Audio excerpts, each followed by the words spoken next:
Coucou, j'espère que vous allez bien. Alors, on se retrouve aujourd'hui pour parler de l'erreur à ne surtout pas faire lorsque tu as peur de la séparation ou de la rupture, de la séparation ou du divorce plutôt, et surtout des 3 conséquences si tu commets cette erreur.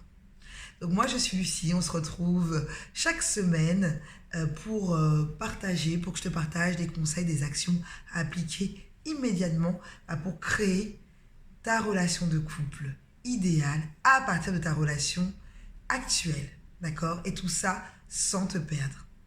Donc moi-même, je suis en couple depuis 14 ans, mariée depuis 10 ans et maman de 2 enfants de 5 et 6 ans. Et donc chaque semaine, tu souhaites avoir accès à mes conseils, aux actions que j'applique et que mes clientes appliquent également, je t'invite à t'abonner à cette chaîne et à cliquer sur la cloche pour que tu sois informé lorsque la nouvelle vidéo arrive. Et donc aujourd'hui dans cette nouvelle vidéo, comme je l'ai dit en introduction, on va parler de l'erreur à ne surtout pas faire si tu as peur de la séparation, si tu as peur du divorce, et des 3 conséquences que cette erreur amène. D'accord? Donc, peut-être qu'aujourd'hui, tu te dis, j'ai peur du divorce. J'ai peur de la séparation, parce que tu sais les conséquences que ça va avoir si tu divorces. Tu as peur de l'impact que ça aura sur tes enfants. Tu te dis vraiment, ce n'est pas dans mes valeurs en fait le divorce. Je me suis pas, ou même la séparation. J'ai pas fait des enfants avec lui pour me séparer.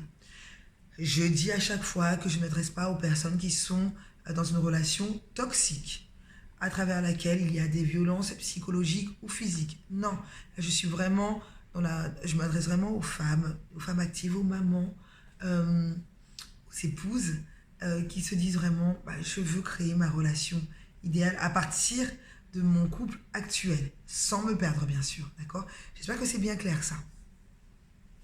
Et donc comme je disais, oui, peut-être que tu te dis, ce ne sont pas dans mes valeurs, j'ai peur de l'impact que ça aura sur mes enfants.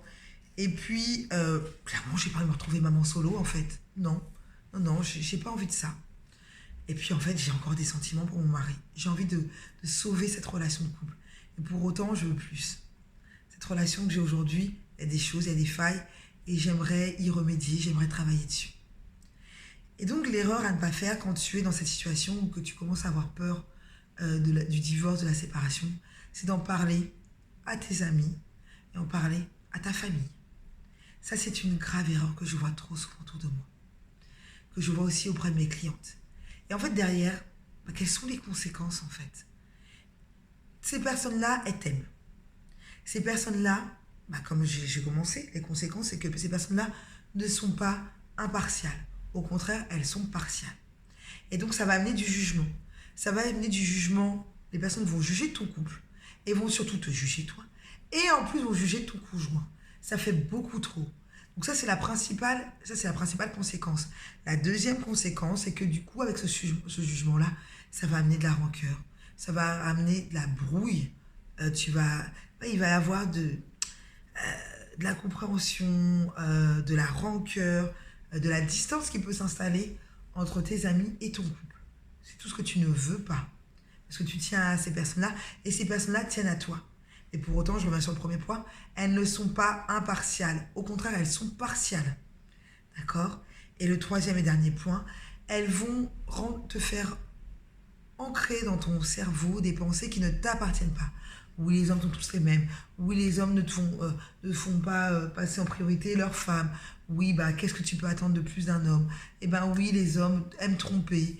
Voilà, c'est tout ce type de pensées qui ne t'appartiennent pas, auxquelles peut-être tu ne crois pas aujourd'hui, mais à force de les entendre, tu vas commencer à y croire. Et ça va avoir un réel impact sur ta relation de couple. Donc tu vois, voilà pourquoi moi je t'invite plutôt à parler à une experte.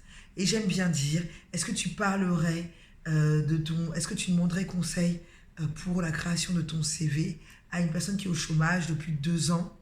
Non, en fait. C'est pareil.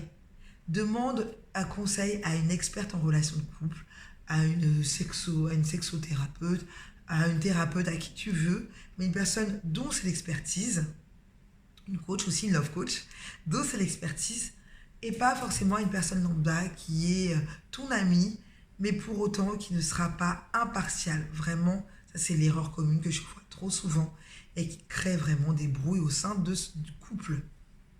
Est-ce que toi, c'est quelque chose que tu fais? Est-ce que au contraire, tu te fais accompagner? Dis-moi tout en commentaire, je serais ravie de te lire. Et puis, bah, comme d'habitude, si tu veux avoir accès à mon contenu gratuit, déroule la barre de description. Si tu veux aller plus loin, poser des actions concrètes pour soit retomber amoureuse, soit devenir la femme que tu désires être, je t'ai mis dans la barre de description les façons dont tu vas pouvoir commencer à travailler dessus. Je te souhaite une agréable journée, prends soin de toi et je te dis à la semaine prochaine.